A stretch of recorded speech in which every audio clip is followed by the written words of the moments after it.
Welcome to the 2021 Mac Author Spotlight, hosted by the Arts and Letters Committee of the Montgomery, Alabama Alumni Chapter of Delta Sigma Theta Sorority Incorporated. We are glad that you have joined us in celebrating National Book Month, a time to honor authors and books. The goal of National Book Month is to encourage reading as an activity with proven benefits. The development of better vocabulary, improved memory, expand knowledge, and lower stress, to name a few. The Mac Author Spotlight features 5 authors who are Deltas and members of the Montgomery Alumni Chapter. All have been recognized in the current edition of the Delta Authors on Tour Directory, Volume 7. At the end of all presentations, please take a few minutes to complete a short evaluation. We want to hear from you. We hope you are inspired to read, and support the 5 authors presented and their books. Remember, reading is fundamental. It is one of the building blocks upon which a solid education can be built. Hello, and thank you for being here to witness Delta Authors on Tour, presented by the Arts and Letters Committee of the Montgomery Alumni Chapter of Delta Sigma Theta Sorority Incorporated. I am Tanya Stevens, and I serve as First Vice President of the chapter. We are delighted to have you here to celebrate with us and share in this occasion to learn more about our authors and their literary works. So, rather than sit back and relax, we want you to lean forward and launch into the love of the literary letters just like us. Welcome and thank you so much for being here. Hello, I am Princess Lee Harper, President of the Montgomery, Alabama Alumni Chapter of Delta Sigma Theta Sorority Incorporated, and I would like to welcome you to our Authors Spotlight. This is National Book Month, and what better way to encourage reading than to support our very own renowned Delta authors. We are so proud of our sisters and the work they have authored. They are listed among the best of Delta authors, and we get to claim them as ours, Montgomery Alumni Chapter members. So, hear what they have to say. Please support them by purchasing their books, reading their books, and then be sure to spread the word and share their books by encouraging your family and friends to purchase and read these books that will be presented. Thank you and happy reading.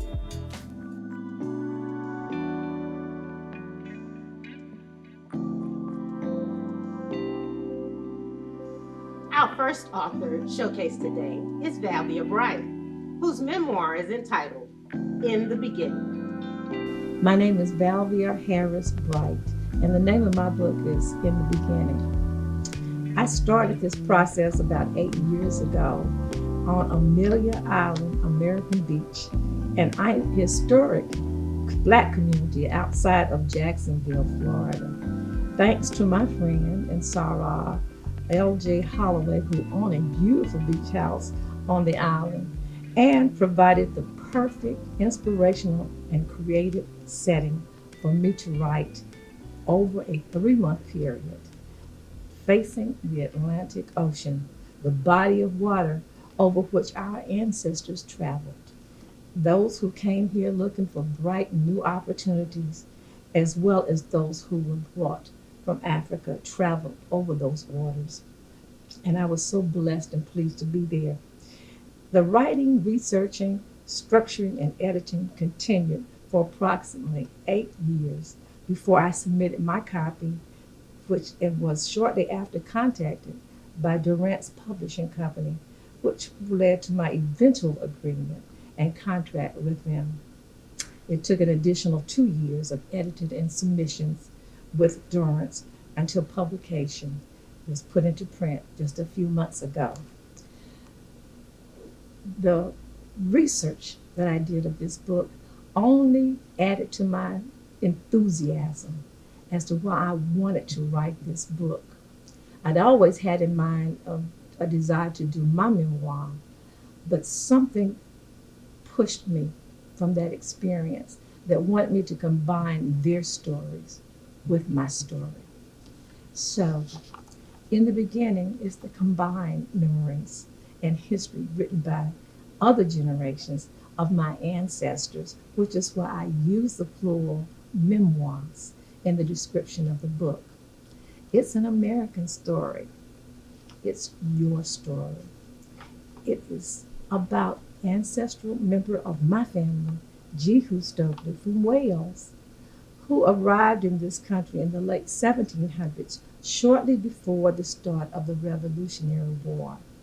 He later revolted from the British control and joined the North Carolina militia, fought against the British, and eventually settled in North Carolina. It's about an African slave descendant named Prince who made it with a later generational member of the Jehu's family and created the ultimate limb on each respective trees, and brought forth the maternal relatives of mine, including my mother, Rosa Lee Stokely. The same is true for ancestors of my father, the Harrises from Wiltshire, England, who arrived in this country and via Ireland in the early 1700s and died before the Revolutionary War began. Generations who made their homes in Pennsylvania and Virginia, and the slave Claiborne, who was taken from Virginia to the slave quarters on the outskirts of Scottsboro, Alabama, Jackson County, now called Hollywood, Alabama. My story is your story. It's a black and white story. It's a Southern culture story. It's a culture within our culture story. It's a light-skinned versus dark-skinned story, growing up as a boomer during the civil rights and feminist movements story. It's about the adolescence through teen and adulthood story, from jumping rope to jumping class to jumping the room. It's also the falling in love and reaching for the stars kind of story, but it's also the single parent struggling story. It's about the strengthening of faith and love for Jesus Christ story. It's about love of family, differences within the family, and the ultimate loss of family. My story is your story. It's about the full circle experiences in search of fairness, justice, and equality that continues to consume a great deal of us. It describes my lifetime commitment to public service, including my desire and eventual membership in Delta Sigma Theta Sorority Incorporated. It also exposes my nature as a Libra, my astrological sign. It's a book about the many loves and losses I've experienced throughout my life, from Knoxville, Tennessee, the place of my birth and growth, to young adulthood, marriage, and relocation to Nashville, Tennessee, and finally about my role as a citizen, community activist, social justice advocate, state political party office holder, and the deep love I maintain today for this city, Montgomery, Alabama, a truly historic place where Rosa Parks, Rufus Lewis, Reverend Vernon Johns, Reverend Ralph Abernathy, Reverend Dr. Martin Luther King Jr., and the Honorable Coretta Scott King, along with attorneys Fred Gray, Charles Langford, and Solomon St. Jr., lived and fought for justice. It's about the many folk in Montgomery and the state of Alabama who became my extended family, and the tremendous positive influence they made on my life. It is a nostalgic story which can be replicated and told by so many of you. Just change the name, places, and times, because my story is your story. For those of you who are interested in purchasing In the Beginning, the book is available on Amazon.com as well as DurranceBookstore.com. I welcome the opportunity to come and share my story with you through a book signing You can get in touch with me via email, rightway248@gmail.com. Our next author is Catherine Flowers. She has written a nonfiction memoir. Her book is titled Waste: One Woman's Fight Against America's Dirty Secret. My name is Catherine Coleman Flowers. I'm the author of Waste: One Woman's Fight Against America's Dirty Secret. I wrote this book potentially to explain to people about my evolution as a civil rights activist to an environmental justice activist, but also to uncover the fact that people in rural communities throughout the U.S., but especially in Alabama, are living without the adequate access to sanitation. In other words, when they flush their toilets, it's going out on the ground. And out of this has become a national and international movement to address these inequities that are existing around the world. In telling this story, I thought it was it was necessary to be able to talk about my evolution and how I grew up with activist parents in Lowndes County, Alabama, which was very known for its own civil rights movement, how they were involved in the voting rights movement, how I was exposed to people from the Student Nonviolent Coordinating Committee, people that I think helped to shape me as an activist today, and even my evolution as a military wife and teacher, and being able to apply all of those lessons that I learned from my parents who were activists in Lowndes County to ultimately not only every role that I played up until the time I got actively engaged and involved in this environmental justice issue. And I did not realize how pervasive this was, but at the intersection of this is also climate change. And I had the opportunity to show examples of that. And with our study, the wastewater study, where we were able to find evidence of hookworm and other tropical parasites in Lowndes County, it was part of that whole evolution. So those that read the book will kind of understand and learn how I ended up later being awarded the MacArthur Award because of the work that I had done all these years. And I wrote this so that young people could see that it doesn't matter where you start. What matters is how persistent you are. And those are some of the many lessons that I learned and are told in the book through my own experience and story. People can't really talk about environmental justice and not talk about civil rights and human rights. We have, the Biden administration has formed the White House Environmental Justice Advisory Council, and I'm one of the co-chairs of that particular advisory council, the WEJAC as we called it. And there are people on the WEJAC from across the US, and each one of them has a story.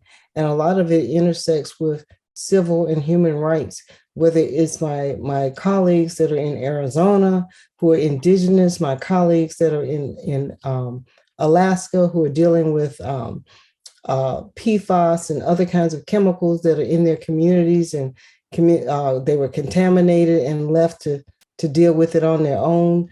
Water contamination, the lack of dealing with climate change and those environmental justice issues that impacts their health, or whether we're talking about Cancer Alley, down in Louisiana.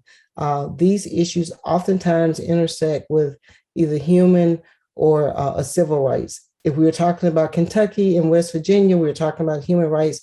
They're primarily marginalized, poor white people who are dealing with the same issues. And those are the stories that I like to lift up and tell, because it's very important for us to understand that, as Dr. King said, no man is free until all men are free. And likewise, as long as we have environmental justice issues in this country and around the world, everyone is impacted by it. The response that I've gotten from the book has been overwhelming. I think that in light of the fact that this is during a pandemic, and I have not been able to get out and actually promote the book the way I would have normally, it's been overwhelming, especially from young people. And I've heard from people who've read the book that I never thought would pick this book up. So it's been overwhelming, so much so that the publisher will re-release the book on March the 1st in paperback.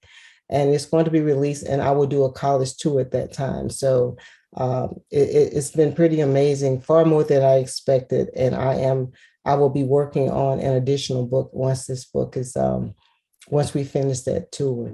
So it's really been overwhelming. The book can be available either through the New Press, or you can go to Amazon, Barnes and Noble, so it's available in any major book outlets. One can order it. So yes, Barnes and Nobles, Amazon, or directly go to the New Press websites, and they have a list of all the various places where one can get it. And in a lot of places, it's available in your local bookstores as well. Our next author is Josephine McCall, whose book is entitled The Penalty for Success. My father was lynched in Lowndes County, Alabama. Greetings. My name is Josephine Bowling McCall. My father, Elmo Bowling, was taken violently from us when I was 5 years of age, and he was 39 years of age. I was about 35 years old when I found out that a front page article appeared in the Montgomery Advertiser that detailed my father's death. It said that he was shot 6 times with a pistol and once in the back with a shotgun.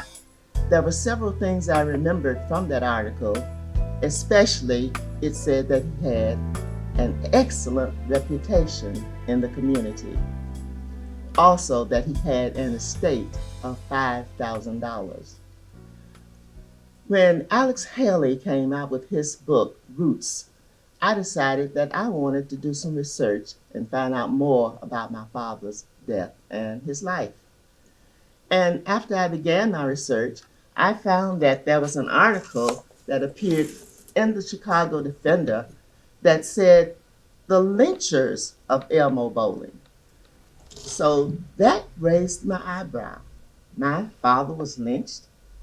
And what about his being shot? I always thought that lynchings were hangings. So in my research, I found out the definition of lynchings, and indeed, my father was lynched. It was much later that I also found the motive for the killing. We had believed all of our lives that my father was involved in a triangular relationship, and that was the reason for his murder. Rosa Parks even recorded that in her autobiography as the cause.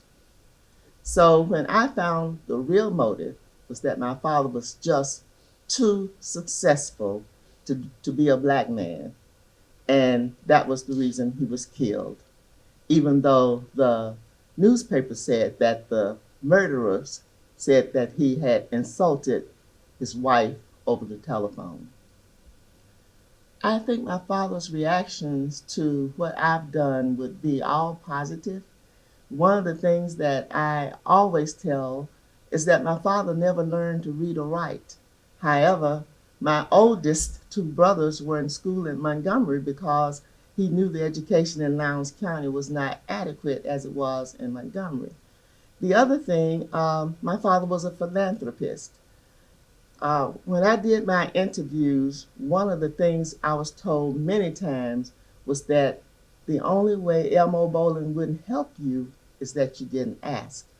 And that was the reason that I stopped writing in 2007, and the family and I got together and we did a historic marker, and that historic marker is now at mile marker 114 on US Highway 80 in Lowndes County.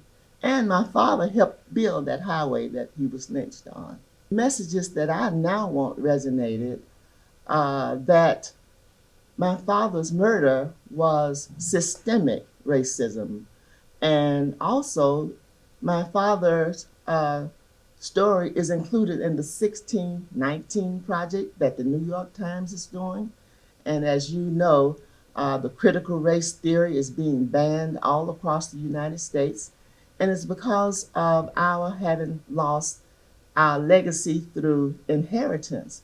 My father had amassed what amounts today was $500,000. And by his losing everything, we had to begin from scratch. So that is one of the things that we want most people to know, is that we've been robbed in so many ways, and especially in inheritance. You can find more information about the book, The Penalty for Success, at the website penaltyforsuccess.com. There is a website, the Elmo Bowling Initiative, which has just launched this week, and also JosephineBowlingMcCall.com is my personal website and tells you how you can book me for speaking engagements.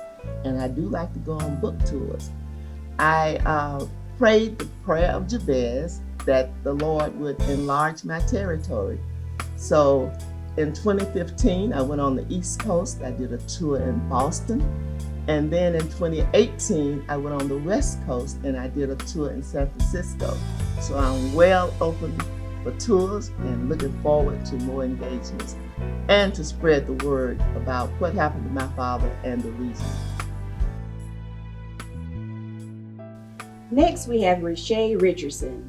She is the author of a nonfiction literary, and the title of her book is Emancipation's Daughters, Reimagining Black Femininity and the National Body.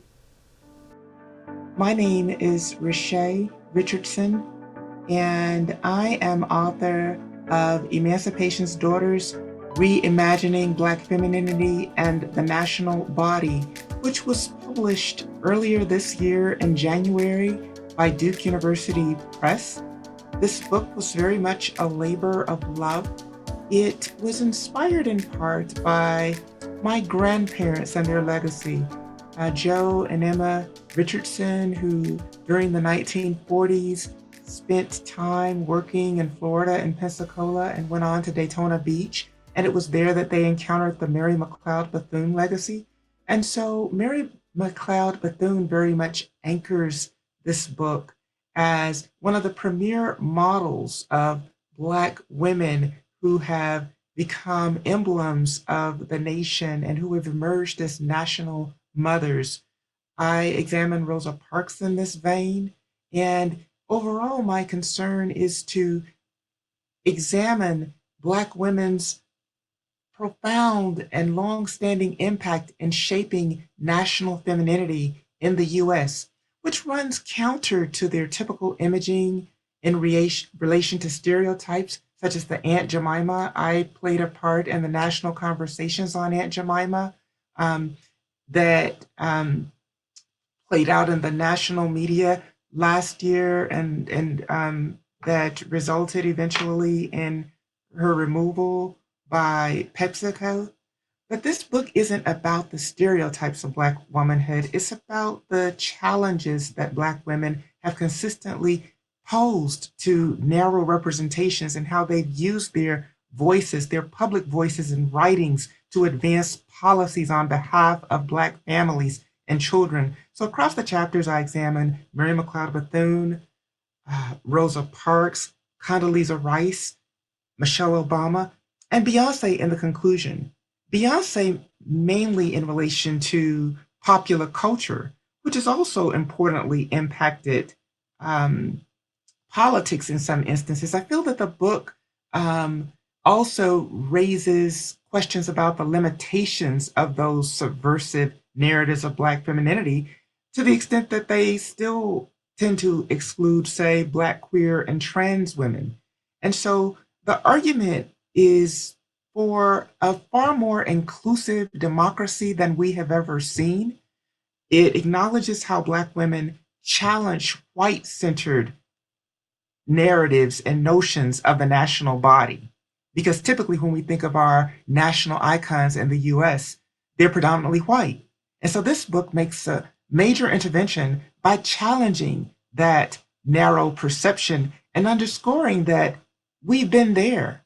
We've been present in shaping the notion of the national body in foundational ways. And so I feel that this book couldn't have been published at a better time. In a way, it helped to anticipate, say, the rise of someone like Kamala Harris as the first Black woman vice president of the United States.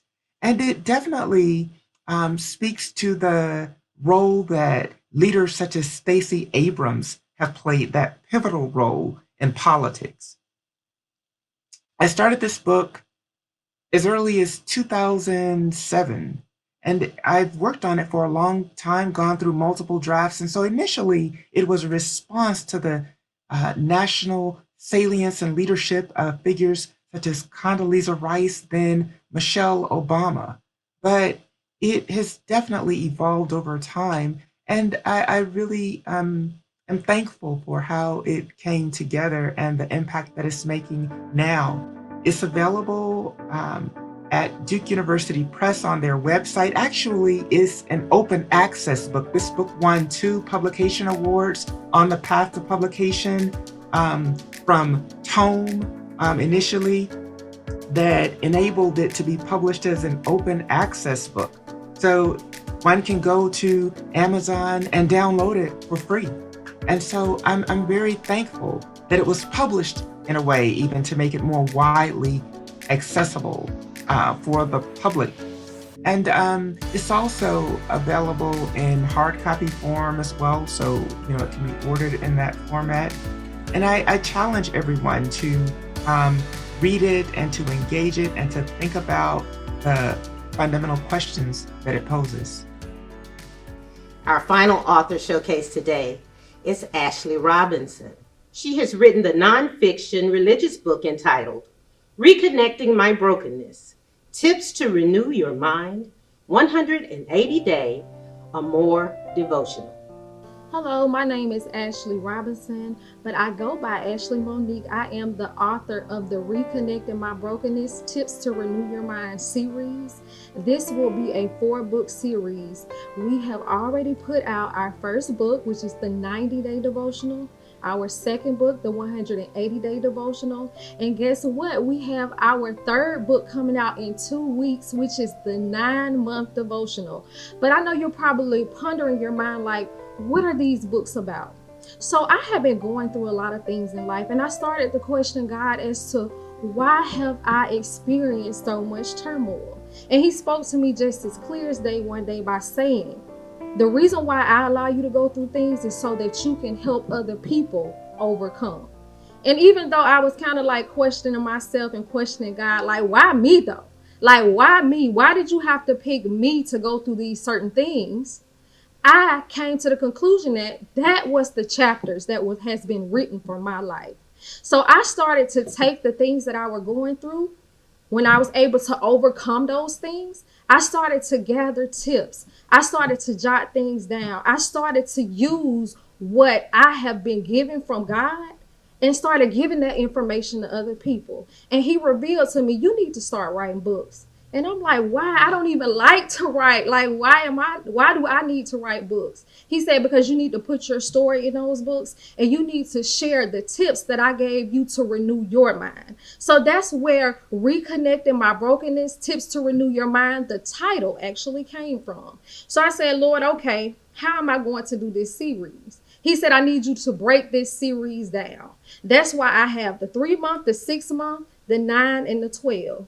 And I said, okay, Lord, so you want me to make this a devotional? Yes. He said, I want you to tie it to my word, and I want you to give daily quotes. See, that's what the book is. It gives daily quotes on every page of the book. It also gives scriptures to tie into those daily quotes. And guess what also is evident in the book? You have your quotes, you have your scriptures, and I also provide lines for you to be able to take notes. Because even though I am giving you the tips that God gave me, the quotes that God has given me, the scriptures that God has given me, I want you to be able to think for yourself. I want you to be able to utilize the information that you've been given. I want you to be able to think over some issues that you have been going through in your life, and I want you to be able to connect.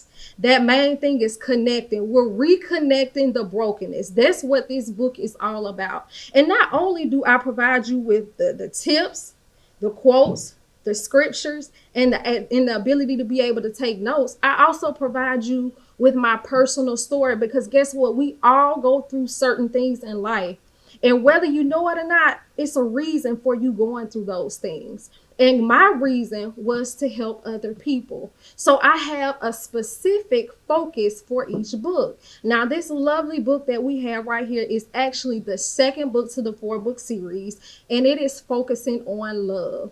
I went through a horrible domestic violence relationship in my life, and I disclosed personal, intimate details in this book on what I've gone through. Now, I did question myself, and I had several family members to question me by saying, do you really want to put this information out there? Are you embarrassed about what you had to go through? And my answer is, no, I'm not embarrassed. And yes, I really want to put the information out because you have the ability to be able to help other people with your words and your actions. And that's what really stuck with me. And now that I have made it over this situation, I say I got to be able to help other people. I actually utilize everything that I go through in my overall life, everything that I do to try to serve and help other people. That is my ultimate goal in life. So that was the main goal when writing these books. I say, hey, we're going to take some intimate personal details that happened in my life, and we're going to share how we overcame. And when I say we, I'm talking me, myself, and I. That's why I'm saying we.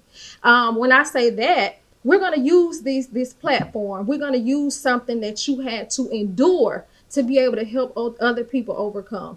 Now, one thing that I want to focus on when it comes down to these books, we have a lot of people that experience mental illnesses like anxiety, depression, even some areas of low self-esteem. But one of my main goals is not to only tell you about what I've been through or what you can specifically relate to, not only to provide you with those quotes, the scriptures, and the daily tips. I want you to be able to start speaking affirmations into your life. Because if you are a Bible scholar like I am, you have what you say. There is definitely power in your tongue. So when you start to speak these things into existence, they start to happen. Things start to move. So in these books, I also have affirmations that you can speak daily into your life. And depending on which edition you get, the affirmations definitely change. Now, I also have resources that I provide in the books, because if you are going through domestic violence, or if you are experiencing mental illnesses or any type of issues, I have resources that you can reference in the book. So it's just an overall good read when it comes down to the series. Now, my next one that is coming out very soon, is on forgiveness. How many of you all have ever been through a situation with someone that made you upset, that hurt you really bad, that provided you with much pain? But God says that you must forgive your brothers and sisters. You are not perfect. I am not perfect. He definitely forgives us over and over and over again. So you must not hold anything towards anyone. And I know it can be hard, because it was definitely hard for me. When that book comes out, I'm sharing my personal story once again of how I had to get over constant hurt, constant pain of things people put me through. And guess what? I had to put it aside and I had to let it go, but it definitely was not easy. These books are available on my website, theashleymonique.com. They are also online with Barnes & Nobles, Books A Million, Walmart, Amazon, Pinterest, and the list goes on and on. And my new book will also be on that list as well. We are also available in the hard and the hard and soft covers, as well as ebooks.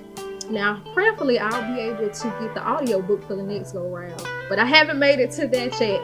But hopefully my story is able to bless you. What the information that is provided in the books, hopefully that's able to bless you. And I really encourage you, if you get the book, to not just keep it, to pass it along to someone else and let them read it as well. Once again, my name is Ashley Robinson. My author's name is Ashley Monique, and I hope you are blessed and will continue to be blessed.